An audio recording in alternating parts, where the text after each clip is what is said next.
Olá, se você é apaixonado por missões e ama bater papo, seja muito bem-vindo. Esse é o Seja Luz Podcast, o seu podcast de missões nacionais. E aqui nós estamos comprometidos em compartilhar o que Deus tem feito no Brasil por meio dos nossos missionários espalhados pelos campos. Então, seja muito bem-vindo. Estamos começando mais um podcast. Se você está chegando por aqui agora, aproveita para já deixar aí no chat de onde é que você está falando, qual é a sua igreja. Nós queremos saber com quem nós estamos conversando hoje, certo? E aí, antes de apresentar os nossos convidados, eu preciso te lembrar de duas coisas. A primeira coisa, talvez você já saiba, mas se você é novo por aqui, não tem problema, eu vou te contar agora, é que o canal de Missões Nacionais, além do podcast, tem outros vídeos para você poder navegar, aproveitar, ser edificado. Então, todo o material da campanha, por exemplo, em vídeos, está aqui no nosso canal do YouTube.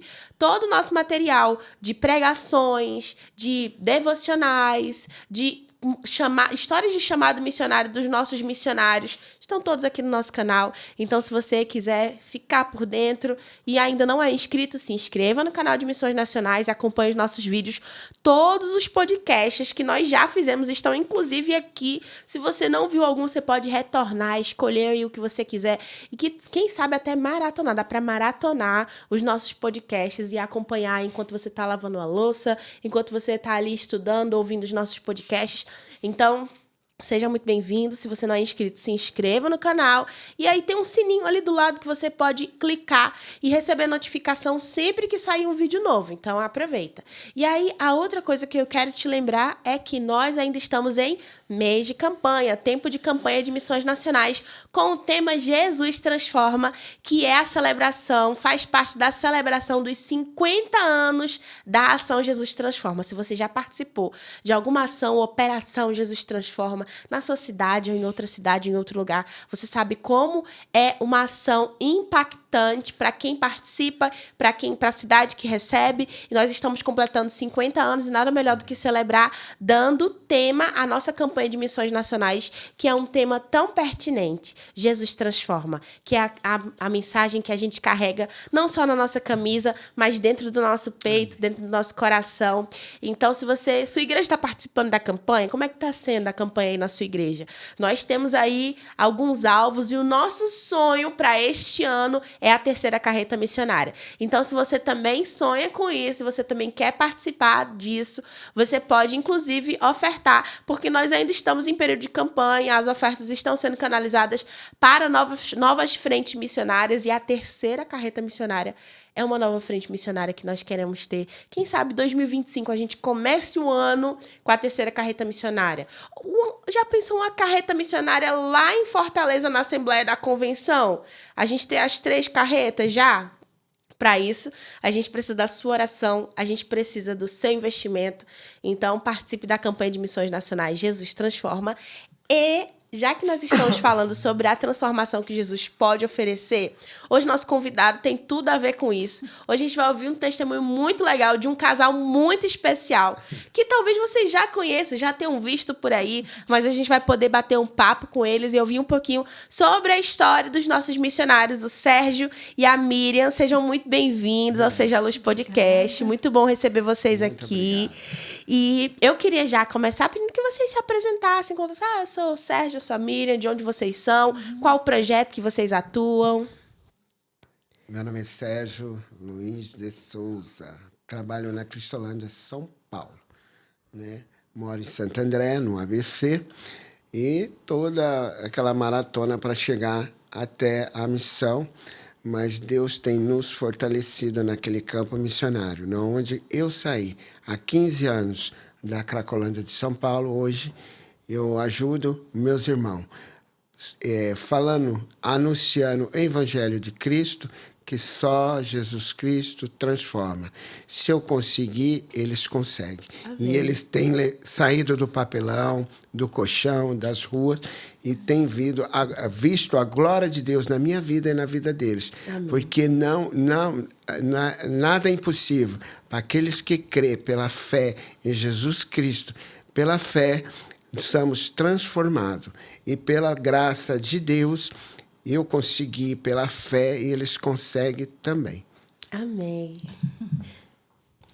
Eu sou a Miriam, né? Sou paranaense, morava em Curitiba, aí vim sair de Curitiba para vir conhecer o projeto Cristolândia. E chegando na Cristolândia, fiquei 15 dias só para conhecer o projeto, daí tomei a decisão de ser missionária, né? E daí vim permanente, né? E estou até o dia de hoje na Cristolândia, ali em São Paulo, né? Trabalho na Cristolândia, ali na Luz, na triagem, né? Ajudando as meninas, ajudando no banho, ajudando na triagem, a servir o alimento, aconselhando, orando com as meninas. E estamos aí. Amém. Nesse inteirinho a gente vai chegar nisso, né? Como vocês se conheceram, né? Como é que se tornou um ministério aí dos dois juntos. Amém. Mas eu queria começar do começo. Queria já a gente resgatar um pouquinho, voltar um pouquinho lá atrás, antes da gente chegar na história desse casamento, desse encontro de vocês dois. Mas começar com o Sérgio. O Sérgio, você falou que passou pela Cracolândia, né? E aí eu queria saber um pouco antes, como começou a sua infância, a sua juventude, e o que você considera que te levou às drogas? Então, eu fui criado dentro da igreja até os 4, 5 anos de idade, na perca do meu pai. Ali, eu continuava indo na igreja, cultuando a Deus, quando eu tinha até 8 anos. Aí, depois de 9 anos, eu já não queria mais ir na igreja e tal. Eu não tive um pai presente, né? Então, ali começou também os abusos, né? E ali, assim, aos 10 anos de idade, aos 11 anos de idade, eu comecei a andar com os garotos que tinham as dificuldades, né? Que eu falo dificuldade, não é doença, não é espiritual. Aí eles tinham essa tendência ao homossexualismo. E eu saí da igreja, achei legal aquela moda, né? Hoje tem a modinha está aí dentro das casas, dentro das escolas, e eu achei legal ser homossexual. E aí eu fui com os meninos. Aí os meninos me apresentou os travestis, achei mais legal. Aí eu comecei a tomar hormônios, colocar silicone com os 15 anos de idade. E assim foi a minha vida até os 17 anos, né? Morando em Santo André. Aí me apresentaram para trabalhar na Europa, né? E eu achei legal também, queria trabalhar. E ali eu cheguei na Europa, né? Onde eu caí no tráfico humano, né? Na Espanha, em Madrid, né? Ah, então você foi... Você não sabia o que era tráfico humano? Não. Foi e descobriu quando chegou lá. Quando chegou lá. Interessante. E isso você tinha que idade? 17 anos. Então foi pouquíssimo tempo, 15 anos, você fez a transição, né? Começou a fazer a transição. Com 17 anos já tinha sofrido, antes de completar a maioridade, já tinha sido vítima de tráfico humano. Tinha sido vítima de tráfico humano na Espanha, em Madrid, né? Interessante. E Miriam, por onde você estava nesse período aí, né? Como é que foi a sua vida? Você também conheceu as drogas ou não? Então, eu morava em Curitiba, né? Nunca tive envolvimento com droga, com essas noitadas aí que eu ouço falar. Então, a minha vida sempre foi uma vida da casa para a igreja, do trabalho para a igreja, para casa. Então, era uma rotina na minha vida. Não tinha droga. Eu nunca... Esse tipo de coisa nunca me atraiu, né? E às vezes eu estava firme com Cristo, às vezes eu nem tanto, mas assim não cheguei, tipo assim, houve uma época que eu estava tipo assim, eu achava que eu estava meio afastada, mas eu só simplesmente não ia para o culto todos os dias, ia de vez em quando, aí de repente eu me firmava, então, mas assim nunca houve assim eu me jogar pro mundão que fala, e entrar para as drogas e fazer aquela arruaça que a turma faz, que os jovens fazem, né? Eu nunca sempre fui uma pessoa assim muito pacata, não gostava, não era muito aventureira. Sim, era uma vida socialmente aceita, né? Não Apesar de não ser firme na igreja. É isso. Mas era socialmente aceita. Não Isso. bebia, não fumava, não usava drogas. Mas ia para a igreja. Nunca gostei de vício, nunca gostei de droga, cigarro, cheiro de álcool. Nada disso me atraía. Nunca fui uma pessoa aventureira, entendeu? Eu sempre soube o certo e o errado. Então, por mais que às vezes não tivesse muito firme com Cristo, mas assim, eu me afastava das coisas que eu via que não estava certo. Entendi. Então, nunca fui aventureira na minha vida. E você pensou que em algum momento você viveria uma aventura de conhecer a Cristolândia, a Cracolândia e trabalhar e até casar com alguém que viveu uma vida que você falou assim, eu jamais vivi isso? Jamais, jamais, jamais. Eu passava por longe dessas coisas. Assim, quando eu via uma pessoa assim que eu via na rua assim meio bêbado, meio assim, eu passava longe, ó, atravessava a rua e passava do outro lado. Eu tinha medo mesmo, né? E nunca foi assim sonhar de trabalhar na Cristolândia. Eu não sabia nem o que era a Cristolândia. Não sabia nem o que era. Se me falasse que era um parque de diversões, assim, eu ia acreditar. Cristolândia, Disneylândia, para mim era a mesma coisa. Legal, legal. Então, são histórias completas. Você que está em casa percebendo, são histórias completamente diferentes. E aí, lógico que a gente vai chegar no momento em como que vocês cruzaram a história de vocês. Mas você me falou que foi vítima de tráfico humano. E aí, eu queria saber como foi ser tão jovem, né? Sendo ali um travesti ou transexual? Travesti. E estando fora do país, vivendo o tráfico humano, como foi esse período? Nesse período, você já tinha conhecido as drogas? Não, eu morava no Brasil, eu saí bebendo suco, né? Suco de laranja, né? Eu era uma pessoa que não me envolvia com maconha, cocaína, esse tipo de droga. E aí, o que aconteceu? Eu caí nas drogas depois de lá, eu já estava morando em Roma, né? Em Roma, em Paris, Você já tinha muito tempo fora do Brasil? Tinha uns 4, 5 anos. Então, quando você saiu do Brasil, você ainda não conhecia as drogas? Não, conhecia as drogas não, porque eu não gostava, né? Eu não gostava de droga, não gostava de maconha, não gostava de beber.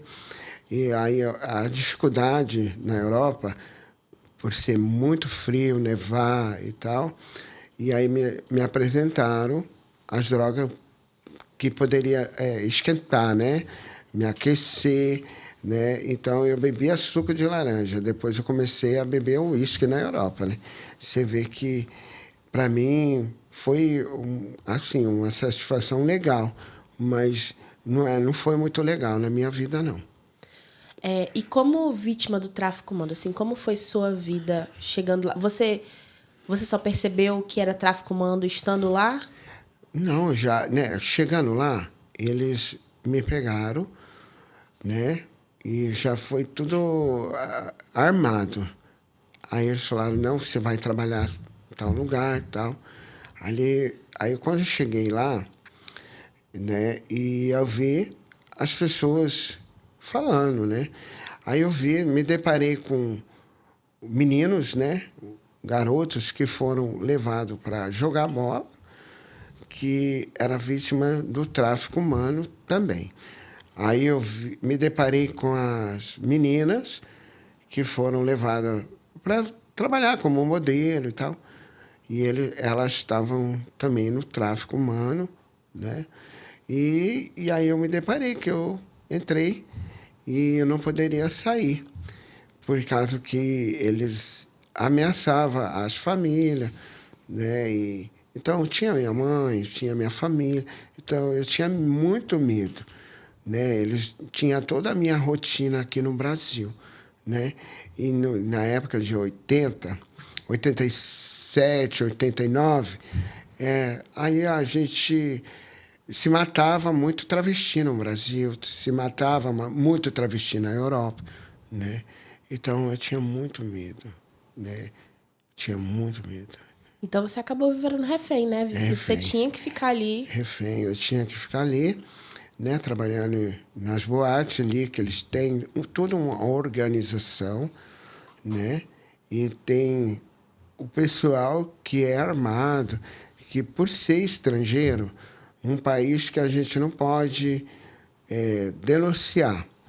E se denunciar, eles têm todo um envolvimento com a polícia ali, a organização deles.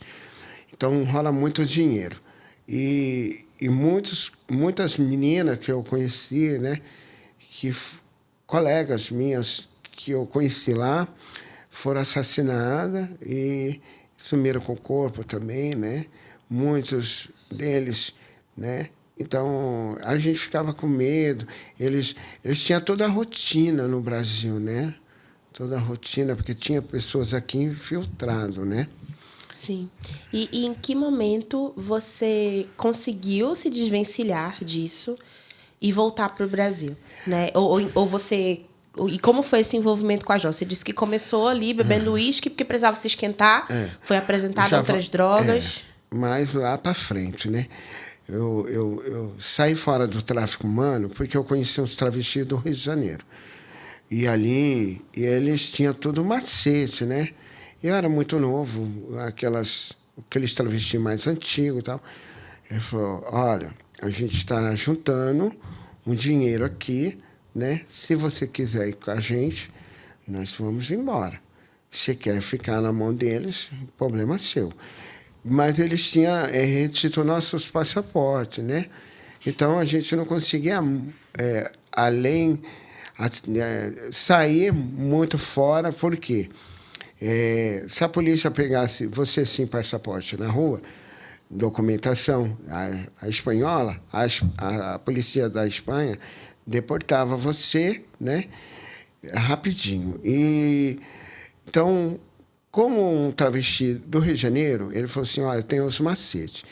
A gente vai, pega o trem, vamos para Barcelona de madrugada, lá pega, em Barcelona, né, a gente pega um trem para passar a fronteira, a primeira que era da França, e depois a Alemanha, Suíça, chegar na Itália. Antes de chegar na Itália, a gente desce. A gente atravessa de táxi ou de carona. E eu falei, tá bom. E eles tinham muito dinheiro guardado. Eles tinham um macete na bota que guardava, né, o escudo português, dinheiro que é a peseta espanhola, lira italiana, suíço. Então, tinha até dólar. E ali, chegando na fronteira, a primeira fronteira, saindo da Espanha, a primeira fronteira da França, eles falavam muito bem francês. Eu lembro que a Polícia Federal entrou dentro do trem, tirando tudo, tendo marroquino, árabe, tunisiano e outros africanos, né, que não tinham o visto para passar. E nós estávamos sem documento, mas eles conversou, né, que já tinham tipo um combinado, né, alguma coisa assim. E aí eles levaram a gente dentro do galpão, e aí meus colegas, né, eles tiraram o dinheiro, pagaram o federal ali que fica revistando, assim, falando sobre o documento e tal. E aí ele só apresentou o bilhete. E ele pagou algum dinheiro para ele. E aí ele escondeu a gente no galpão. Quando o trem começou a partir, antes de partir, eles colocaram a gente dentro do trem e a gente conseguiu prosseguir a viagem. Então, aí depois, a Alemanha, a gente descemos antes, atravessamos de carona. Aí depois, assim, uma maratona, né? Uma maratona até conseguir voltar para o Brasil fugido. Fugido. Aí chegamos em Milão, né? Aí onde que a gente começou a fazer os documentos e tal, para depois... Aí veio uma proposta de emprego para trabalhar, né? E aí fui para Roma. Aí fiquei 6 anos em Roma. Mas você não voltou para o Brasil eu voltei, de vez? Eu até voltei, eu voltava e ia, né? Uhum. E aí teve as propostas para trabalhar, né? Trabalhar como modelo, como em boates e nights. Então, foi assim que a gente começou a trabalhar com um empresário ali, o Guslavo, que começou a patrocinar todos os travestis, né, sul-americanos, né? E como foi? Nesse período você falou que ainda não usava droga, foi chegar na droga depois. Em que momento a droga chegou na sua vida a ponto de você não conseguir mais se controlar? Então, a droga chegou para mim em Milão, porque lá é perto da Suíça, né? Então, quando faz frio, é frio demais. Neva, né, alguns pontos da Itália. E eu tinha que me drogar, porque eu não aguentava o frio, né? Como que a gente usava muito casaco de pele, e eu tinha que fazer fotos, publicidade para revista e tal. Então, a gente tinha que... tipo assim, você vai para um parque, lá não tem ar-condicionado, né? Não tem nada. Você vai ter que fazer as fotos para as revistas, e se ganhava bem. E aí meus colegas, eu falei, eu não aguento mais esse frio. Na época de inverno, estava nevando. E eles falaram, eu uso cocaína, mas eu tenho uma droga melhor, heroína. Aí eu falei, não, eu vou ficar só na bebida. Aí eu comecei a usar a cocaína. Aí a heroína esquentava mais. Aí eu me viciei em heroína. E ali começou. Começou. Mas eu me viciei só para ganhar dinheiro. Aí dava muito retorno, né? Dava muito retorno. E em que momento passou a parar de dar retorno porque você não conseguiu, você realmente tinha se viciado na droga a ponto de precisar de ajuda? Eu me viciei, depois de morar 6 anos em Roma, eu me viciei. Quando eu estava tão viciado, eu vinha para o Brasil. Aí eu me recuperava e voltava. Mas teve uma época que eu não conseguia mais vir para o Brasil, porque todo o dinheiro... Aí eu já estava em Milão, né? Eu viciei de tal forma que todo o dinheiro que eu arrumava era para as drogas. Não conseguia mais voltar para o Brasil porque não tinha mais dinheiro. Porque as passagens é cara, né? Então, aí os trabalhos começaram a cair, né? Porque eu abandonei os trabalhos, não tinha força para trabalhar, não tinha força para viajar, né? Aí o empresário falou, ó, você escolhe, né? Ou você trabalha, ou você vai parar. E aí eu preferi parar, né? Aí quando eu estava bem no fundo do poço, resolvi vir para o Brasil para me recuperar, mas aí na perca do meu irmão, na perca de outras pessoas da minha família, eu não quis mais voltar para a Europa, né? Entendi. E em que momento, porque você passou muito tempo fora, voltou para o Brasil, em que momento você chegou a ir para a Cracolândia de São Paulo? Em que momento você conheceu a Cristolândia? Então, esse momento da Cracolândia foi complicado para mim, que eu, aqui no Brasil, eu ou tinha que me prostituir, né? Eu tinha que trabalhar. E trabalho eu não encontrava. E ali eu já parei com as drogas, mas assim, meio que parei, né? E aí eu fui para as ruas e eu montei uma quadrilha de travesti, tudo ladrão, porque eu gostava de roubar. Eu não gostava de se prostituir, fazer programa e tal. Então, para mim, era muito complicado, né? Aí eu comecei a roubar, sequestrar, né? Eu parava na esquina, eu parava nas ruas lá, e os caras de carro paravam e a gente ia para cima, assim, sentava no carro e sequestrava, roubava, se vestia, dava certo, né? Sequestrava, né? Amarrava eles.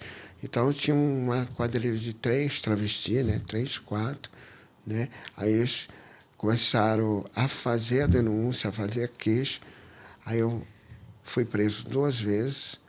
Aí eu fugi da cadeia lá do... Você falando, parece que você viveu 50 anos, assim. São histórias que parecem, assim, 50 anos de vida. É verdade. E aí você foi preso 2 vezes. Aí eu fui preso. Aí a terceira vez fui preso de novo, aí eles mandaram para o Carandiru, 90, 91. Aí eu fiquei 5 anos no Carandiru, né? E ali foi um lugar terrível, um lugar que eu sofri assim, que eu via que eu não tinha mais saída, né? E ali eu tinha muito medo, porque se matava muito dentro do Carandiru. Aí, em 90, 91, teve um massacre, né? Já assim, eu morava no pavilhão 8 e o massacre foi no 9, né? Ali a gente, assim, estava esperando a morte, né? Porque eles entravam e aquele grupo de policial, né? Do choque, que ali quem que estava liderando ali era o Biratã, né? E ele deu a ordem para matar todo mundo. Porque no 9 era uma seita. Se fazia sacrifício humano, cortava dedo. Então, muitas coisas que fazia lá. E ali, aí eles estavam pretendendo entrar também no pavilhão 8. Mas aí, no 8, eles não entraram. Aí eles colocaram a gente para fora, né? Revistaram e tal. E tinha mais de... No pavilhão 8 tinha mais de 1.500, ou quase 2.000 pessoas. E no pavilhão 9 é a mesma coisa. Ali falaram que se mataram 200, né? Mentira, mataram quase todos. Os que sobreviveu se enfiou debaixo dos outros, né? Os mortos. A gente tem, inclusive, um missionário que estava nesse pavilhão, hoje é o Alessandro, e que ele só sobreviveu porque ele ficou embaixo dos corpos fingindo que estava morto. E eles obrigavam eu a carregar o corpo, né? Vários presos, né? E a gente com medo. Ali, a gente entramos naquela cela, ali era muita água, muito sangue derramado, muitas pessoas que estavam vivas, né? A gente via que estava viva e, não, tá tudo bem, o Jó, né? E, sabe, foi assim, punk para mim, foi terrível, né? E quando você, assim, hoje você, sendo cristão, tendo conhecido a Cristo, quando você olha para essa sua trajetória de vida, que começou muito novo, né? Você, de alguma forma, consegue enxergar a mão de Deus? Eu consigo. Consigo. Como? Assim, em que momentos? Olha.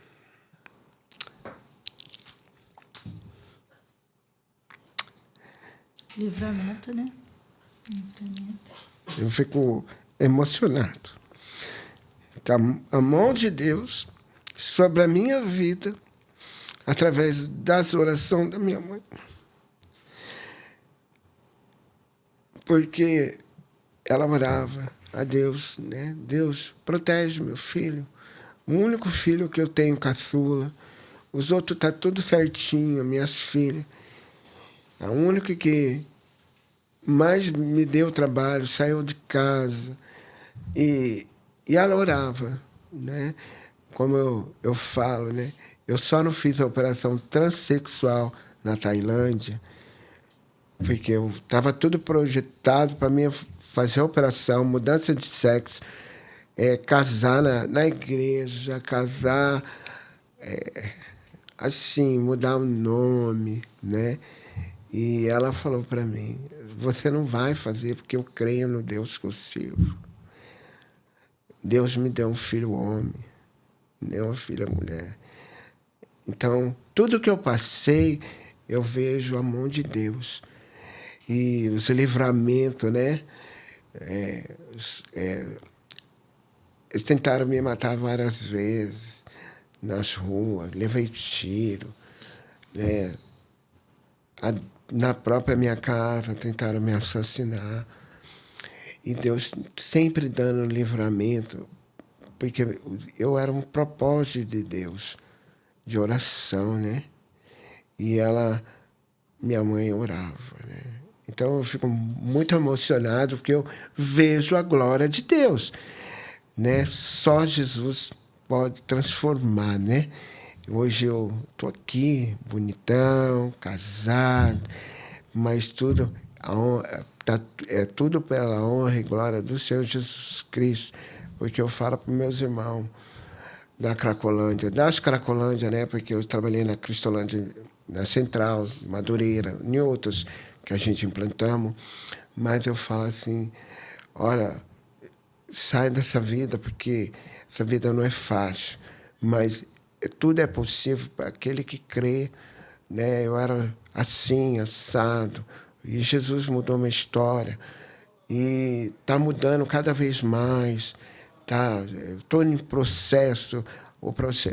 Cada ano que eu passo, eu vejo a glória de Deus na minha vida, né? Então, eu agradeço a Deus, né? Eu fico muito emocionado, né? Glória a Deus. E ouvir isso é importante. A gente fala, né? A gente está falando de transformação, de um Jesus que transforma. E que transforma de qualquer condição, né? De pecado que a gente se encontra. Seja os que a gente acha mais simples, né? Que foi o caso da Miriam, que falou assim, nunca matei, nunca roubei, nunca usei droga, mas precisava de Jesus. Muito. E como o Sérgio, que falou, viveu 100 anos em alguns anos. De noite, né? De noite e ver transformação. E aí eu quero chegar na parte que a gente mais gosta, que é como foi que você conheceu a Cristolândia, que é o que eu quero mesmo saber assim, como foi? Nessa loucura de ser preso, fora do Brasil, e não sei o quê, como foi que você chegou na Cristolândia? Eu cheguei na Cristolândia, no começo não tinha Cristolândia. A Cristolândia começou na primeira igreja de São Paulo, que era a minha igreja, né? E devido ao pastor Fernando ter todo aquele processo, né? E eu era um daquelas multidão, né? Que precisava de Jesus Cristo. E a igreja fez um trabalho de evangelização tal, e a Cristolândia estava começando a minha igreja. Então, na verdade, a Cristolândia ainda não existia. Não. Quando você chegou na igreja. Só era um sonho, né? Que o pastor Fernando Brandão, ele juntou lá na igreja, lá com o pessoal, e aí eles decidiram Cracolândia vai se tornar Cristolândia, um projeto. E aí ele tinha que arrumar pessoas para fazer o trabalho lá dentro da Cracolândia. Ter um lugar, né, uma igreja só para eles, um projeto. Mas o projeto mesmo iniciou na minha igreja, né? Na PIB de São Paulo. Na PIB de São Paulo. Mas a sua conversão veio na Cristolândia, veio antes da Cristolândia, então? Porque eu acho assim que foi uma transformação lá, assim rápida na minha vida. Eu conheci as irmãs lá da primeira igreja, e os irmãos que estavam tudo ajudando o trabalho de evangelismo nas ruas. Aí, a primeira igreja, a gente tem que passar em frente, não tem como, ou por trás ou por frente, para ir para Cracolândia. Uhum. Aí eu vinha com uma prostituta, um homossexual e eu travesti. E ali eles me abordaram os três. E falaram que Jesus podia mudar a minha história.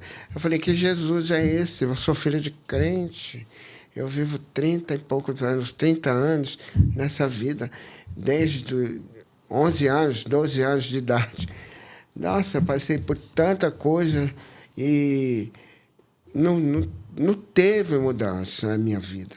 Eu nasci assim, vou morrer assim, e eu respeito vocês, porque minha mãe é crente, né, evangélica, mas aí as irmãs falaram, olha, um dia que você vê a mão de Deus, que você pedir para Deus, Jesus, mudar a sua história. E a gente está iniciando o projeto Cristolândia, e o projeto tem pessoas lá que já estão se recuperando das drogas. Aí eu falei, eu respeito vocês, mas para mim não dá, não. Ali eu entrei dentro da Cracolândia com meus colegas, com a moça lá. Ali a gente ficou, não conseguia sair. Porque a Cracolândia, você entra, mas não consegue sair. É uma algema que te algema lá e você fica preso. Aí eu vi que estava 3 dias lá. Aí veio aquelas palavras daquelas irmãs, aqueles irmãos, né? Até eu falei com uma irmã hoje, a Eni, né? Que é uma bênção na minha vida, né? E a Júnior, os pessoal lá da igreja e toda a equipe da igreja, né? Mobilizando para ajudar, né? Fazer a buscativa, né? Hoje se fala buscativa, mas ele fazia o evangelismo. Aí eu falei... Aí eu estava lá usando droga, bebendo e tal, e aí eu falei... Aí eu vi aquelas palavras, né? Mudança, né? Que tinha um pessoal que estava se recuperando das drogas. Aí eu estava com as drogas ali, e bebendo e tal. Aí eu falei para meus colegas, assim, tinha até criança usando droga dentro daquele buraco. Tinha pessoas mortas ali, que foram assassinadas, que estavam vários tempos ali, 2, 3 dias, né? E tinha pessoas que morreram de overdose ali, fica ali, na Cracolândia, assim, naquelas casas abandonadas, né? Aí eu falei, ai, meu Deus, eu vou procurar essa irmã. Aí eu dobrei meu joelho. E aí, como a minha mãe falava muito, Jesus, filho de Davi, tem misericórdia. Aí eu falei, Jesus, filho de Davi, tem misericórdia de mim. Não deixa eu morrer nessa situação. Né? Eu já estava tendo um princípio de overdose e tal. E aí eu senti que eu não ia aguentar, porque eu já tinha tido 2 ou 3 overdoses. O médico falou, você está muito fraco, estava pesando 55 quilos, né? Então, as drogas vai te matando aos poucos, né? E eu dobrei o joelho. Ali os meus colegas falaram, ele está tão doido que está vendo Jesus. Aí eu falei, não, Jesus tem misericórdia de mim, não deixa eu morrer. Porque eu já tinha visto outras pessoas mortas ali, né? E ele estava usando droga por cima, e não está nem aí. Eu falei, Deus, tem misericórdia de mim, Jesus. Não deixa eu morrer, não. Né? Estava já quase me tortando, né? Virando a língua. Aí eu deixei e fui na igreja. Fui na igreja, eu falei para os irmãos, eu quero parar com as drogas. Eu quero mudar. Só para as drogas, tá? Eu não quero mudar, não. Você não vai fazer lavagem cerebral na minha cabeça, não. Eu sou assim. Não, tá bom. Aí eu tomei meu banho, troquei de roupa. E ali o pastor dá-lhe Bíblia em mim, né? Dá discipulado. Aí eu falei, pastor, acho que eu quero mudar. Ele falou, mas você não queria mudar? Eu falei, agora eu só não quero parar com as drogas. Eu quero cortar o cabelo. Aí ele começou a cortar o cabelo e dá-lhe Bíblia em mim. Dá-lhe Bíblia. Romanos, Coríntios, tudo que fala do homossexualismo, né? Aí eu falei, pastor, agora é difícil. Passa a máquina no meu cabelo. Eu quero me batizar do jeito que eu estou. A palavra de Deus fala que vem a mim o seu jeito que você está. Né? Eu falei, eu quero aceitar ser Jesus.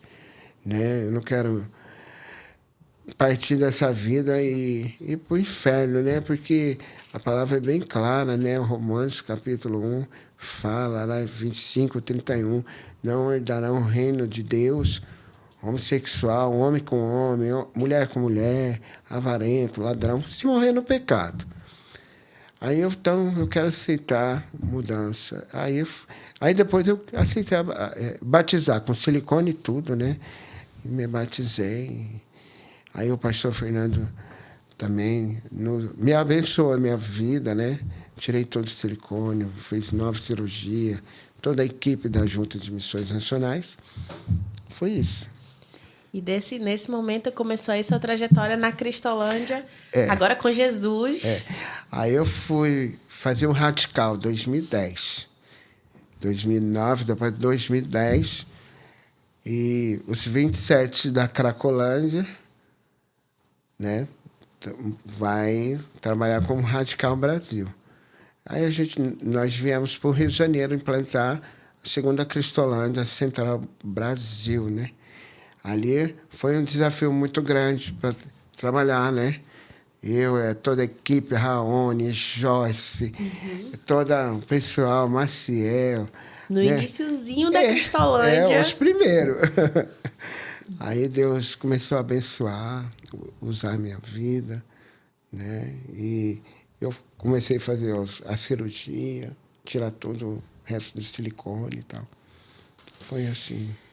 Que caminhada. E aí, Miriam estava por onde, Miriam? Que você estava fazendo o quê em 2010? Tava na igreja, trabalhando. Tranquilo. Jamais imaginava assim, minha vida vai ser assim. O meu plano estava lá na minha cidade, né? Meus sonhos, meus projetos, né? Tudo lá. E como foi que você conheceu... Como foi que você conheceu a Cristolândia e o Sérgio? Em que momento? Eu conheci primeiro o Sérgio. Conheceu primeiro o Sérgio? O Sérgio, eu estava trabalhando lá na PIB. E aí a chefe lá do setor, né? Falou, tem um rapaz aí, chegou para o grupo, assim, que ia começar a trabalhar. Tem um rapaz aí que ele é de São Paulo, do Rio de Janeiro, não sei, mas ele vai ficar um tempo aqui com a gente e a gente ele vai estar trabalhando aqui conosco e eu gostaria que vocês dessem apoio para ele. E falou assim para mim, Miriam, ele vai ficar trabalhando junto com você, no teu setor. E você ensina ele lá, mostra o trabalho para ele, ajuda ele lá. Pode ser? Eu falei, pode. Aí colocou o Sérgio para trabalhar junto comigo. Aí, onde eu ia, o Sérgio estava atrás. Que a gente estava trabalhando com equipe, né? É enorme. Aí, onde a gente... chamava a gente de um lado, lá o Sérgio ia.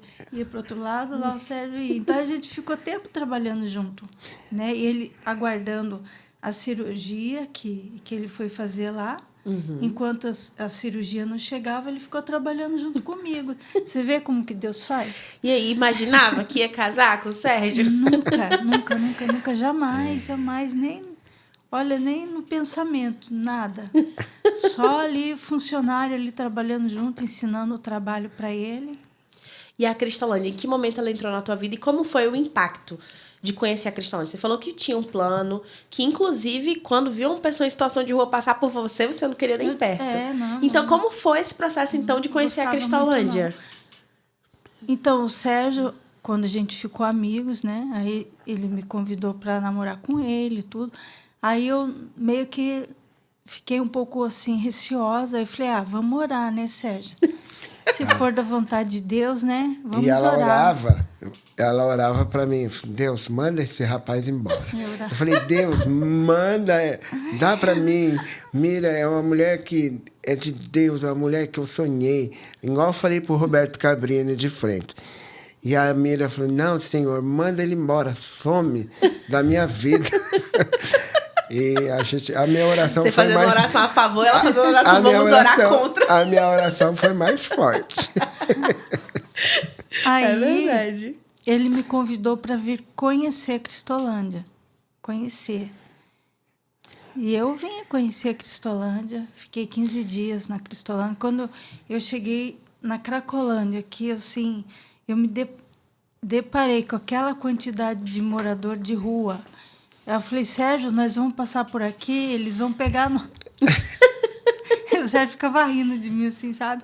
E eu, sabe, me desviando, assim, com medo, assim, sabe? A hora que eu desci, assim, do táxi, assim, que eu me deparei com aquelas pessoas tudo deitadas na rua, aquele alvoroço de gente, eu fiquei com muito medo mesmo. Aí, ele me levou lá pro apartamento onde eu fiquei e... No outro dia de manhã, quando abriu a Cristolândia, que eu fui com as meninas, né? Quando abriu, que entrou aquele monte, antigamente era muita gente. Hoje não é tanto, mas antigamente assim, era uma multidão. Que abriu a porta e entrou aquela multidão. Assim, eu fiquei apavorada, com mais medo ainda, né? A primeira semana foi muito medo. E em que momento isso foi mudando, né? Foi deixando de ser um medo, um assustado, por enxergar Deus ali? Quando eu comecei a olhar, assim, conversar com as meninas, assim, e vi que elas eram como eu, assim, meninas muito sofridas, pessoas que estavam, assim, precisando de Cristo, pessoas que estão assim, vivendo sem proteção, vivendo no pecado, vivendo ali presa ali naquelas drogas ali. Eu vi umas pessoas muito carentes de Deus, né? Muito carente, e aquelas meninas vinham e abraçavam, a gente abraçava elas praticamente elas que se jogavam assim para abraçar a gente, assim, sabe? E a Soraya, que na época falava para a gente conversar com as meninas, sentar na mesa com as meninas quando elas estavam tomando café. Então, assim, comecei a sentar na mesa com elas e ficar ouvindo a história, ouvir a história de uma, ouvir a história de outra, assim, pessoas normais que em algum momento da vida delas elas se perderam. Então, eu vi assim, puxa, poderia ser eu que está nessa situação, né? Se não fosse a misericórdia de Deus que me manteve seguro, poderia ser eu aqui, né? Nessa cadeira, usando droga com essas pessoas, porque se elas estão aqui, algum momento elas se perderam na vida delas, né? E eu comecei a ajudar aquelas meninas, conversando com elas. Não sabia muito bem o que falar para elas ali, porque não entendia nada de droga, não entendia nada daquela vida que elas estavam vivendo, mas eu procurei falar de Jesus para elas, né? Que Jesus podia fazer na vida delas, que elas tinham que perseverar, buscar mais a Deus. E eu fui, assim, pegando um amor, né? Um amor por aquelas meninas, né? Um amor por aquele povo. E, igual eu falo nas igrejas que eu passo, eu enxerguei ali naquelas pessoas, eu enxerguei minha mãe, porque tem pessoas que servem para ser minha mãe, que está ali, aquelas senhorinhas, sabe, que toda enrugadinha ali, toda arcadinha ali, toda suja naquela situação. Que às vezes estão há anos, né? Os senhorzinhos, entendeu? Que já era para estar descansando a vida deles, que já era para muitos viver a vida longe da família, não tem mais família, perderam tudo. Então, eu pude ver ali minha mãe, meu pai, meus irmãos, minhas irmãs. Aí, quando você leva por esse lado, que eu falei, e se fosse minha irmã, eu não estaria ajudando? Se fosse minha mãe que estivesse aí, eu não ia fazer de tudo para tirar ela? Se fosse meu pai, eu não ia estender a mão para ele, para ajudar eles? Então, foi o que me tocou, né? E me toca ainda até o dia de hoje, né? Então, quando eu vou ajudar alguém, eu vejo eles como meu parente que está ali, né? Perfeito. E o que você diria? Eu acho que tem muita gente que vive isso hoje, né? Mesmo hoje. Que as pessoas que estão na igreja, que vivem sua vida normalmente, que tem seu trabalho, que tem sua família, e que enxergam, por exemplo, o trabalho missionário ou lidar com pessoas em situação de rua como uma coisa difícil, uma aberração. O que você diria para essas pessoas hoje em dia? O que você gostaria de ter ouvido? Ou o que você ouviu que foi importante para você mudar sua visão acerca da Cracolândia, acerca das pessoas em situação de rua, pessoas que usam drogas? Então, a lágrima das meninas, né? O choro delas de começar a conversar e sentir saudade da família e não conseguir ver a família, ter vergonha da família, enxergar elas naquela situação, né? E o que me tocou mesmo foi isso, né? De ver aquelas pessoas naquela situação e eu pensar, puxa, eu tô bem, né? Eu tô bem. Eu estou muito bem. Eu posso fazer muita coisa por essa gente. Eu posso fazer, ainda que eu não tenha tanto, mas eu posso dividir o que Deus tem dado para mim com essas pessoas, que é a presença dele, né? Que a gente tem. Então, foi assim o que me tocou no coração para eu ficar na Cristolândia, né? Amém. Que coisa. E aí, quando você foi para Cristolândia, a primeira vez visitava... Eu tive a oportunidade, muitas vezes, mesmo morando em São Paulo, de ter arrumado um trabalho, de ter arrumado um serviço. Muitas pessoas falaram para mim, se você quiser voltar, você volta. Até mesmo pessoas lá da minha igreja. Se você quiser voltar, as portas estão abertas. Se você se cansar daí, se te fizer alguma coisa assim... Eu falei... Se Deus for comigo, eu não vou voltar mais. Então, entendeu? quando você foi para passar 15 dias... Foi. E não voltou mais. Voltei só para pegar as minhas malas, né? E Sérgio aqui, ora na favor. Deus, minha esposa, minha Rebeca, meu senhor, não deixa ela ir embora. Então, tipo assim, eu não me vejo trabalhando longe da Cristolândia mais, assim. Eu gosto de trabalhar na Cristolândia, eu gosto de conversar com as pessoas, eu gosto de sentar com elas. A parte que eu mais gosto é a parte ali do evangelismo, né? Que você pode cutucar elas, assim, sabe? Para elas se soltarem, que você pode dar um abraço nelas, que você pode falar de Jesus para elas. Essa é a parte que eu mais gosto, né? E também ali que a gente fala na buscativa, né? Uhum. Que a gente buscando elas. Eu gosto de tudo lá na Cristolândia. Eu acho que se tirarem eu de lá, acho que... É difícil. É uma vida antes da Cristolândia e uma vida depois da Cristolândia. Né? A gente vive 15 anos. Ela vive quase 14 anos. Né? Que é um ano de namoro e mais 13 de casamento. Então... todas as Cristolândias do Brasil, ela participou comigo. E a São Paulo, ela está mais presente. Então, tipo assim, nós não se vê fazendo outro trabalho. Porque eles querem ficar ali. Não, a gente tem profissão, eu tenho profissão. Esses tempos atrás, veio uma oferta para ela cuidar de criança, né, Miriam? Porque ela fez o curso e tal. A irmã dela para ganhar 6 mil reais. Ela falou, não, eu vou ficar com o Sérgio. Eu estou feliz com o Sérgio. O chamado dele, meu chamado. Eu não me vejo fazendo outras coisas. E eu também tenho profissão, mas hoje eu sou grato a Deus. Né? Eu não me vejo fazendo outra coisa. Eu sou grato a Deus, grato aos batistas brasileiros, às igrejas, né? E missões nacionais. Se não fosse missões nacionais, entrar dentro da Cracolândia, o pastor Fernando, se perder lá, todo aquele testemunho dele, eu não estaria aqui, né? Porque eu passei por 8 casas de recuperação e não me recuperou. Porque lá na casa de recuperação não se recupera ninguém.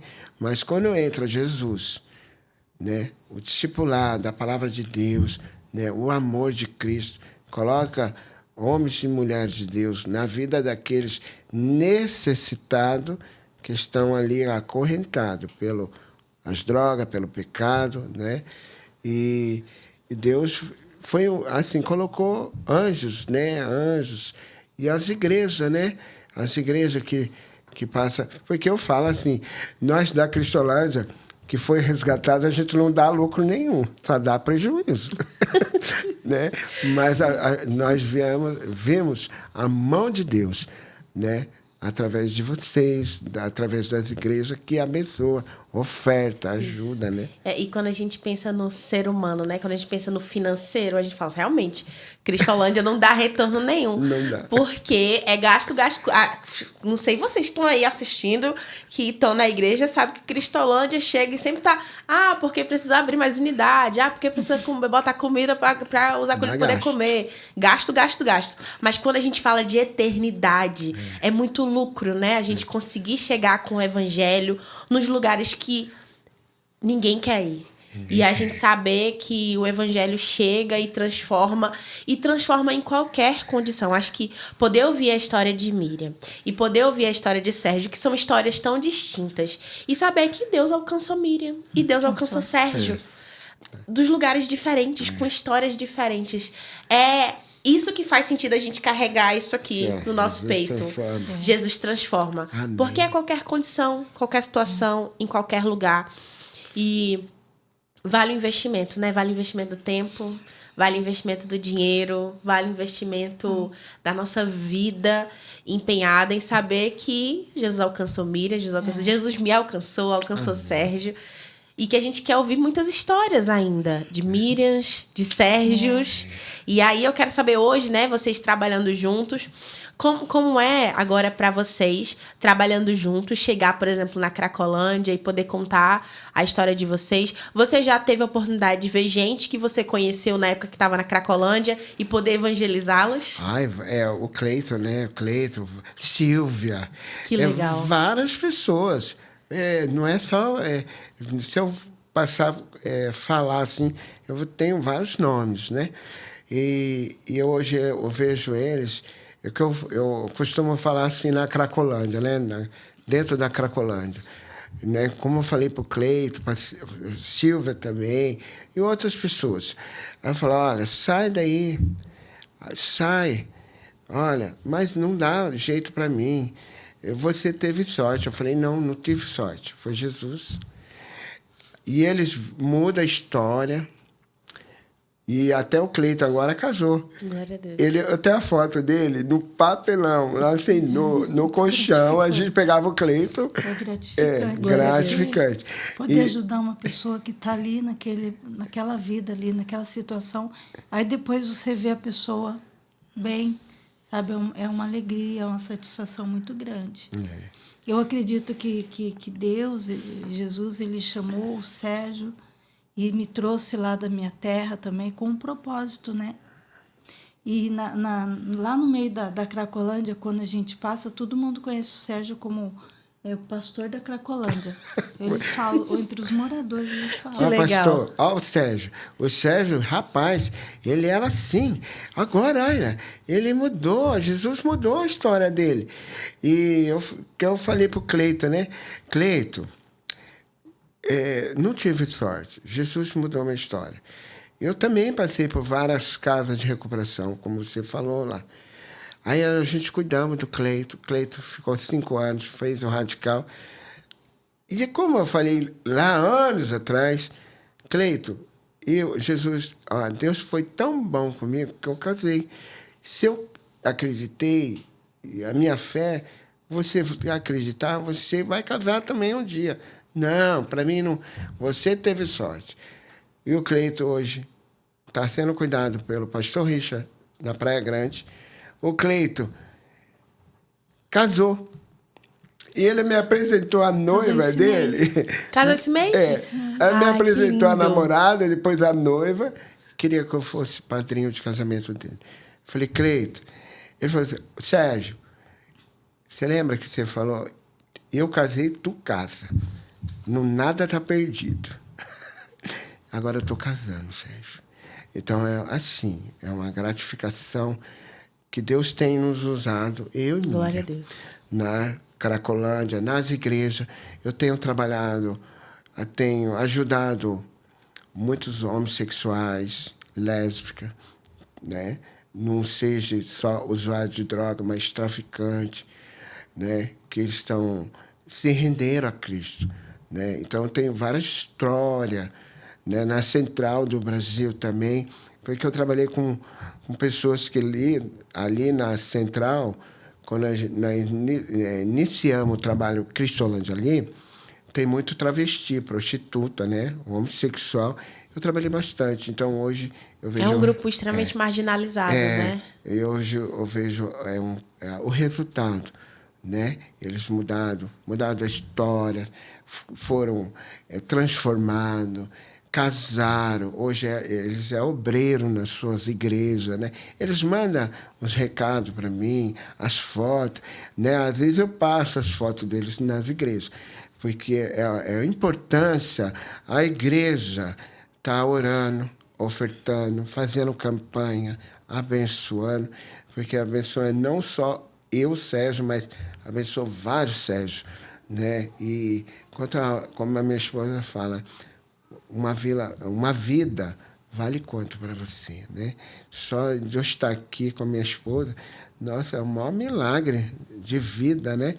E agradecer, né, esse povo batista, Junta de Missões Nacionais, toda a equipe, né? E me ajudaram bastante. E me ajuda até hoje, né? O pastor Fernando, o pastor Samuel, o pastor Milton, toda a equipe, né? Em geral, porque não desmerecendo nenhum, né? Eu amo a todos aqui, né? Então eu sou grato a Deus por ter vocês como minha família. Ai, eu que sou feliz. E feliz de poder... Eles já estiveram aqui, né, no podcast. Na outra vez era online. Mas feliz de recebê-los aqui presencialmente. De poder ouvir vocês, o rostinho de vocês. Ouvir a história. Ainda que novamente, mas sempre com coisas novas, né? É muito tempo. Não dá para resumir uma conversa. Então, a gente sempre ouve coisas novas. E que alegria saber que Deus tem usado a vida de vocês. Acho que esse é o sentimento de quem está assistindo aqui. De alegria e de gratidão a Deus. Por ver o que Deus tem feito por meio da vida. Fez na vida de vocês e hoje tem feito por meio da vida de vocês. Amém. E saber que são nossos missionários, são os seus missionários. Amém. São os missionários pelos quais você ora para que Deus envie ao campo. São seus missionários aqui representados hoje. Verdade. Então, que alegria. E aí, eu tenho uma pergunta que agora é para Miriam. É saber se nesse processo... Você enfrentou muito preconceito, Miriam? Primeiro, de escolher trabalhar com a Cristolândia, né? O segundo, de casar com o Sérgio. Houve alguma barreira, assim, de críticas, até de dentro da igreja mesmo? Como você lidou, se isso aconteceu? No começo, né? No começo houve... porque eles ficavam com medo que acontecesse alguma coisa comigo, né? Porque na verdade, eu não sabia muito bem o que era a Cristolândia, a Cracolândia. Eu não procurava me informar, né? Talvez a minha igreja até soubesse, mas como eu não participava de muitas coisas, quase nada de coisa na minha igreja, então eu não sabia o que era. E não tinha muita informação assim pela televisão também, porque eu trabalhava, então era meio desencontrado, assim, então não tinha muita informação. E quando eu falei que eu ia vir para conhecer, na minha igreja as pessoas ficaram, meio que virou um tumulto assim na minha igreja, e eu chegava para trabalhar assim, eu passava direto para a sala da psicóloga, né? Verdade. A psicóloga me chamava, sentava comigo, as esposas dos pastores me chamavam, sentavam comigo, conversavam, foram várias conversas. Mas você certa de que viria conhecer a Cristolândia. Eu estava certa que eu queria fazer a vontade de Deus. Perfeito. Né? Eu estava convicta de que eu queria fazer a vontade de Deus e fosse aonde for. Entendeu? Eu estava disposta a fazer a vontade de Deus. E eu vim para Cristolândia, me despedi da minha família. Né? Minha família, assim, não entendeu nada. Mas, assim, bom, você já é maior de idade, né? Você tem que saber o que você quer da tua vida. Eles ficaram preocupados comigo, mas também, assim, não me impediram, né? Mas, assim, na igreja, assim, que as pessoas ficaram mais preocupadas comigo mesmo. E hoje já são quantos anos de casado? Já deu quantos anos 13 de casado? anos, né? 13 anos de casado. Mas é 13 anos. É como você falou, a família da Miriam é filha de pastor, né? Então ela foi criada tudo no evangelho, né? Na igreja, filha de pastor, né? Os irmãs, né? As irmãs, até umas delas, falou: tanto pastor na PIB, logo que esse camarada. Ela falou: eu orei, Deus colocou no meu coração. Mas seu coração é enganoso. Não, eu estou em paz. Eu vou em paz, vou fazer a vontade de Deus. E eu estava orando. Porque ela namorava com outro pastor e teve um problema lá. E o pastor, meio que, eles se separaram. Um namoro, né? Aí ela não queria mais. Né? Queria me envolver. Não queria namorar tão cedo, Não. né? Também não. Aí Deus me mandou lá para fazer a diferença. 30 funcionários na PIB. E aí eu caí na equipe da Miriam, né? Foi pra Jesus na minha Aí eu falei da minha vida, eu não escondi nada. Eu falava da minha trajetória, né? Até porque você tinha ido para lá para fazer cirurgia. Então, Só pra fazer todo mundo cirurgia. falou, olha o testemunho do Sérgio, do missionário e tal. Então, ela tinha uma vidinha lá em Curitiba. E eu achava que eu ia ficar lá. Né? Eu me lembro que o pastor Fernando, ele falou: Sérgio, ele foi num congresso. Aí ele falou: Sérgio, finalizando sua cirurgia, o pastor está chegando dos Estados Unidos, que o irmão dele ficou doente lá, então ele ficou lá e a segunda vez eu não voltei mais de Curitiba. Eu falei: pastor, agora finalizando a sua cirurgia, você volta ou para São Paulo ou para o Rio de Janeiro. Eu falei: eu não volto, não. Ele falou: como assim você não volta? Eu falei: não, pastor, eu estou namorando com a Miriam, uma mulher que eu pedi a Deus, eu vou ficar aqui na PIB, o pastor Pascoal Peragini vai me efetivar. Eu estou aqui, estou no centro da vontade de Deus, eu estou aqui na cidade de primeiro mundo, namorando. Você acha que eu vou perder meu tempo ir lá na Cristolândia? Deus já me tirou, mandou para cá, porque a minha bênção está aqui. E ele falou: olha, ora a Deus, pede a Deus, se for da vontade de Deus falar no seu coração, falar com você. E Deus falou comigo para me voltar para Cracolândia. Sérgio, você não sabe nada. Você não sabe nada, o propósito que eu tenho com você. Volta lá e fala para os seus irmãos que eu sou Deus na sua vida e na vida deles. Hoje eu tenho vivido o propósito de Deus na Cracolândia. Eu falei: Deus, e a Miriam? Não vai? E ela: estou no controle. Ela vai. E eu fui pela fé, chamei ela, e ela conheceu o projeto, se apaixonou pelas vidas que tinha solução, as vidas não comia ela viva, não matava. Hoje a Mira é assim, na Cracolândia, ela sai comigo, o pessoal vem tudo atrás de nós.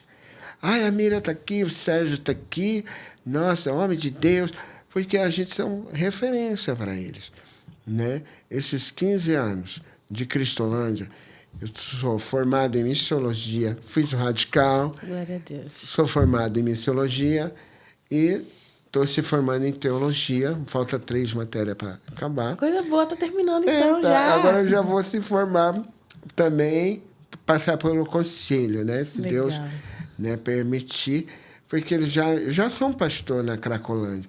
Meu projeto, meu ministério, né, é para trabalhar com pessoas que ninguém quer ir. E eu não, estou lá. Faça sol, chuva, estou lá com a minha esposa, né? Então, eu sou um pastor já das ruas, das Cracolândia, né? Glorificando o nome de Jesus. Porque no lugar que eu amo estar lá, tem hora para começar e não tem hora para terminar. Então, eu amo estar lá, minha esposa, né? Somos gratos a Deus. E uma coisa, de que maneira... A gente fala muito das pessoas se envolverem com os projetos e se envolverem com a campanha. Mas eu queria saber de que maneira a campanha ela é importante para o projeto que vocês atuam. De que maneira a campanha de missões nacionais, né, a campanha Jesus Transforma, por exemplo, desse ano, é importante para a Cristolândia? A campanha é importante. Eu tive com a Miriam em São Luís do Maranhão. Ali tinha igrejas que não estavam ofertando, estavam fazendo campanha. Ali Deus nos levou lá para São Luís do Maranhão para retornar parceria conveniado com a Convenção Batista Maranhense, né? E não estavam ofertando também lá. E nós passamos por 36 igrejas. E as igrejas reativaram as ofertas, as campanhas. Porque eu falei, Sérgio falando, que é importante. A igreja que não faz campanha não é igreja missionária. Porque a igreja, Jesus era um missionário.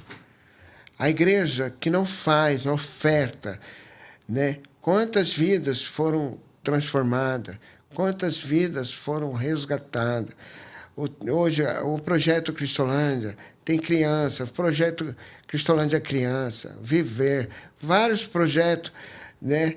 A Cristolândia tem sido abençoada por causa das igrejas que ofertam, porque as igrejas que faz campanha, as igrejas que ofertam, porque o projeto, eu falo, os Sérgios da vida, não dá lucro, não, só prejuízo. Mas quando você vê um Sérgio transformado, mudado, né, casado, por onde foi tirado do lixo, da Cracolândia, do meio que muitas pessoas não conseguem sair. Mas quando você investe uma vida, R$1 por dia, R$1 por dia, você investindo R$1 por dia, no mês, né, vai dar o quê? R$100? 30 reais? Eu não sei quanta oferta sua vale numa vida. E quando a gente para pensar assim, são R$30 da minha oferta. A gente pensa, R$30 para mim, a gente não compra uma blusa hoje em dia. Né? Mas é muito interessante saber que uma oração que é feita, uma oferta que é enviada, por menor que seja, é verdade. É o que faz a diferença para que a gente esteja na Cracolândia dia após dia, a gente sustente os missionários, sustente os projetos e alcance mais pessoas, né? Eu acho que saber que a gente não está falando só de dinheiro físico, mas vida, né? Falando de vida e o que essa oferta ela é capaz de fazer, né? O que a sua oração ela é capaz de fazer é saber que você um dia orou para que Deus libertasse pessoas. E Deus estava trabalhando para salvar Sérgio, sabe? Por meio de missionários, por meio de pessoas. É verdade. É saber que você estava orando, aí você na sua casa estava orando pelos missionários e Deus levantou um missionário que veio diretamente da Cracolândia para falar para outros da Cracolândia. Né? Então são suas respostas de oração sendo atendidas.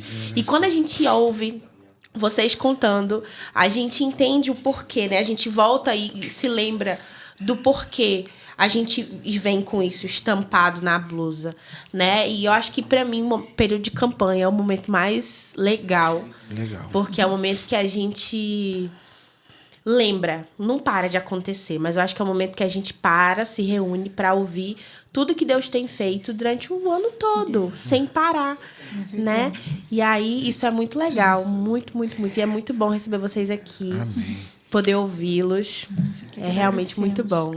É verdade, porque eu falo assim, agora, meu, Deus, muito obrigado por ter colocado pessoas para abençoar a minha vida. Porque, Vitória, irmã, eu fiz 9 cirurgias. Essa cirurgia é cara. Aí você pega o Sérgio todo quebrado lá. Aí as missionários perdem tempo, né? Não perde tempo, porque eles estavam me discipulando, orando, ali, me ensinando, porque eu tinha... Estava investindo tempo. Investindo tempo, porque 30 anos vivendo na prostituição, nas drogas, na Cracolândia, né? Tudo.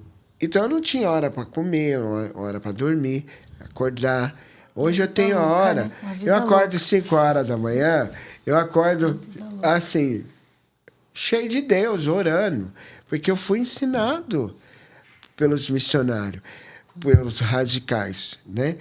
Hoje eu acordo, oro, cultuo a Deus, faço meu discipulado com a minha esposa, né? Para seguir minha vida, assim, minha rotina no dia. Aí depois eu vou para Cristolândia, vou trabalhar, mas se eu não estou cheio da presença de Deus, eu não consigo tirar uma pessoa da Cracolândia.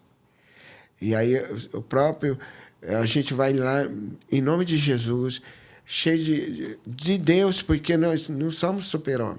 Mas quando a gente ora, fica no centro da vontade de Deus, Deus tem nos abençoado. Nos usa, né? Nos usa. E mais, assim, importante, porque tem pessoas lá atrás ofertando, orando, ajudando, né? E abençoando outras vidas, outras famílias, outras crianças. Que a Cracolândia tem bastante criança também, né? Tem mulheres, tem homossexual, transexual, e assim vai. Mas aquelas vidas é o amor de Cristo, o amor. E hoje, as igrejas que não ofertam, que não contribuem, não é igreja missionária. Não é só falar, eu sou uma igreja missionária. Jesus era um missionário, né? E quem plantou as igrejas? Foi missionário aqui no Brasil. Missionário veio dos Estados Unidos, de outros países, vieram aqui implantar a igreja. E a igreja foi levantada por quem? Pelos missionários, Exatamente. por Jesus.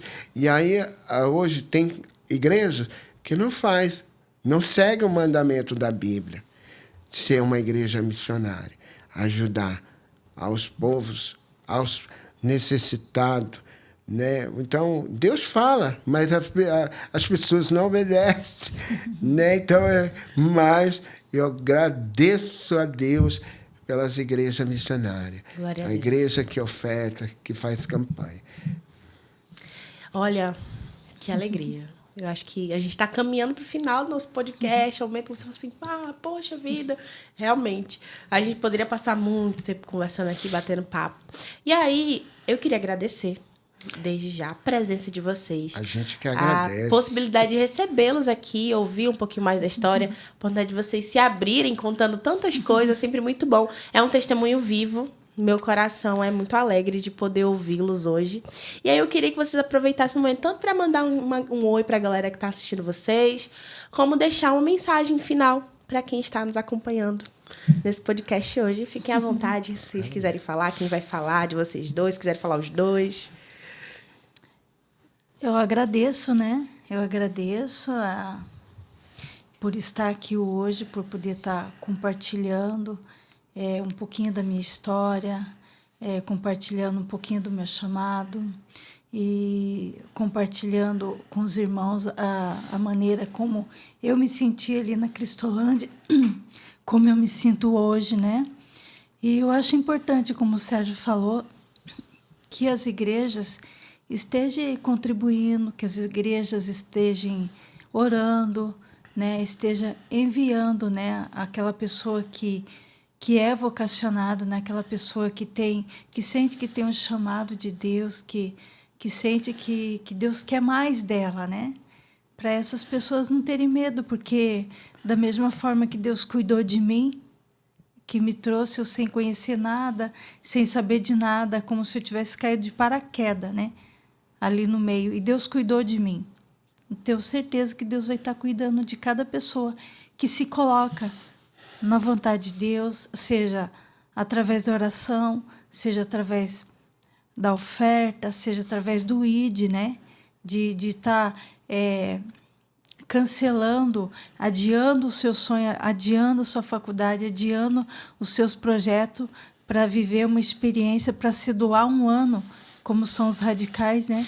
Que se doam 1 ano, 2 anos da sua vida ali na Cristolândia, ou não só nas Cristolândia, mas no Amazonas, em tantos outros projetos, que com certeza o Senhor vai estar acrescentando na vida desse jovem através de experiência, através de muitas bênçãos, né?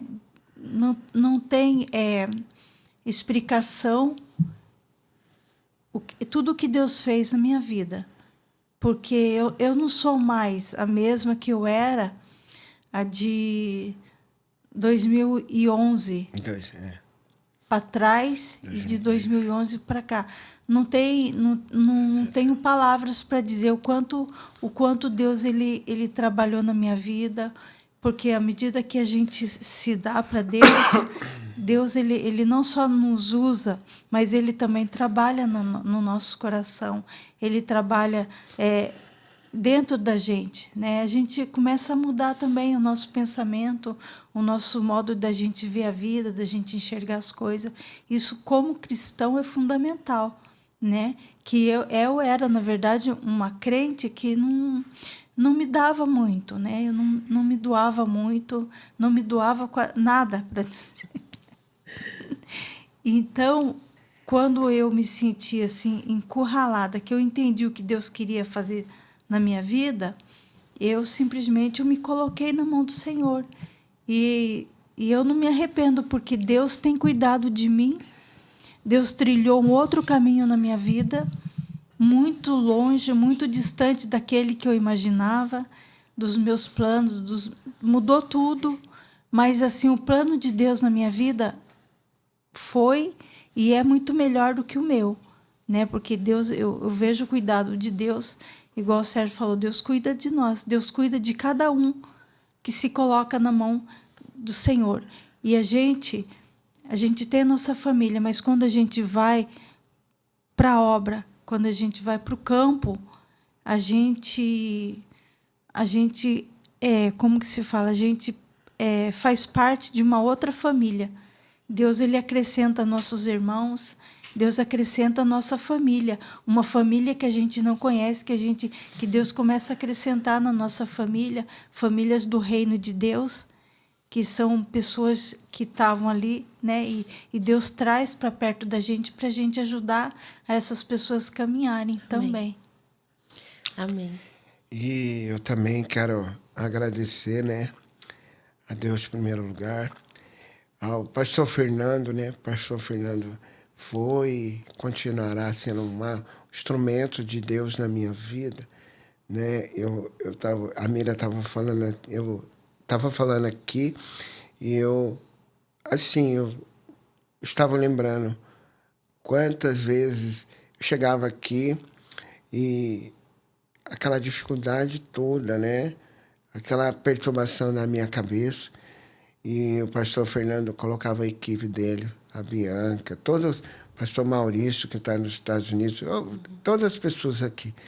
E paravam o trabalho deles aqui para ler a Bíblia comigo, fazer o discipulado, né? Então, assim, a gratidão mesmo, sabe? E hoje ver eu assim, né, mudado, né? E Bem, hoje né? Bem. continuo no processo, mas só gratidão ao pastor Fernando, porque o pastor Fernando, é mais um da Cracolândia, não. Como ele tem amor pela vida que estão na Cracolândia, né?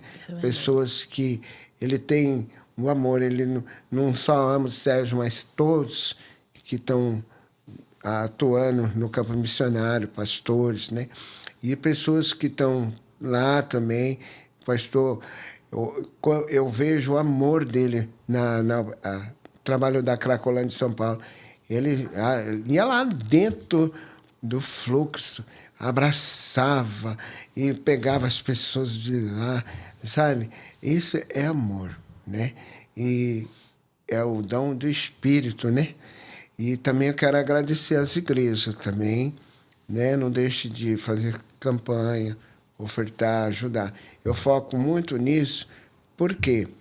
Porque tem muito Sérgio para tirar da Cracolândia, né? Porque eles estão lá, e se você seja um agente do Senhor Jesus Cristo, né? Você não pode estar lá na Cracolândia, mas tem outras pessoas que podem estar orando, contribuindo, ofertando, porque a sua oferta não vai deixar aquela pessoa morrer naquela situação e ir para o inferno, porque você não pode ir, mas tem quem vá.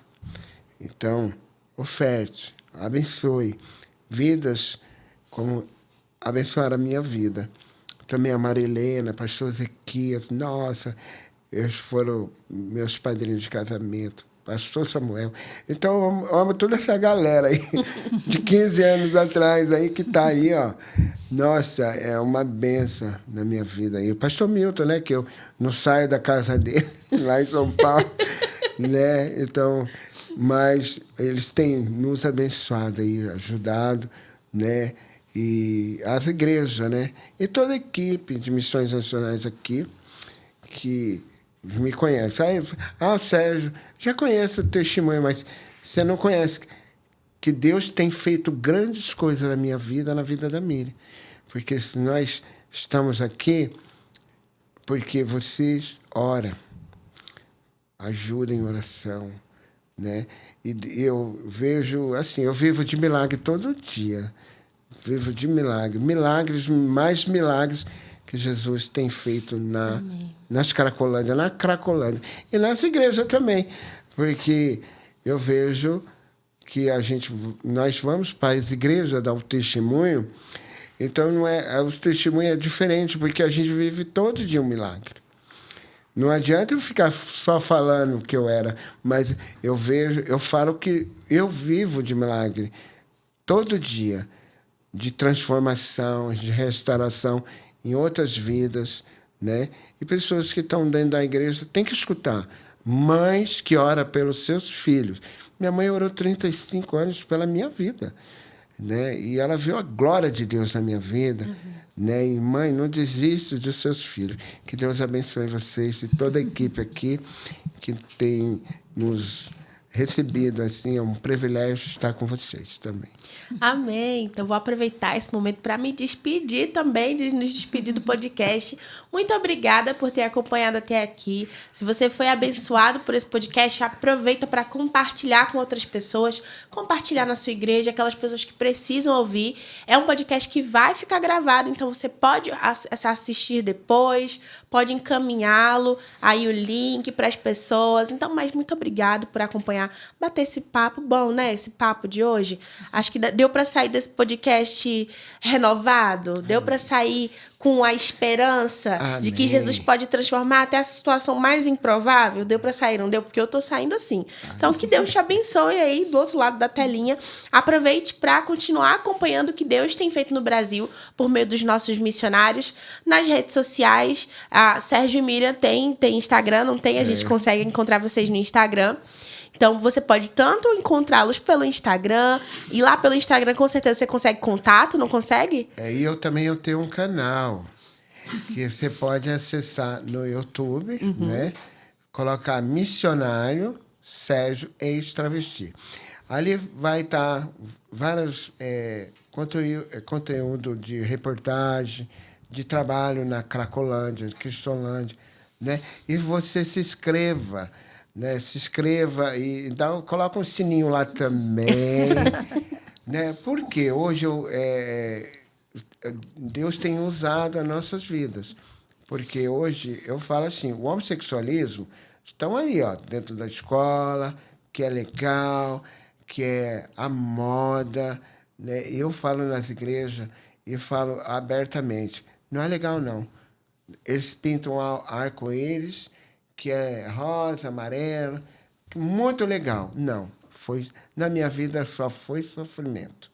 Mas uma hora eu vi Jesus na minha vida, encontrei com Jesus, Jesus transformou minha vida.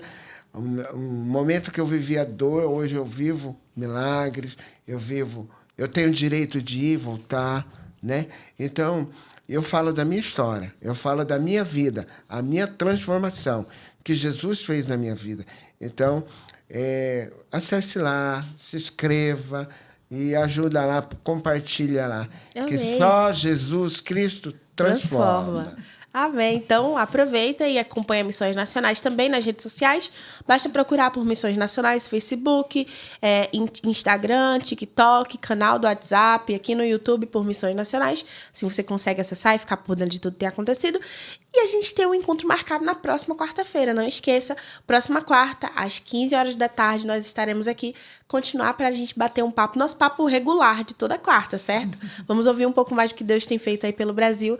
Que Deus te abençoe, que Deus abençoe vocês. E tchau, tchau. Tchau, tchau. Tchau.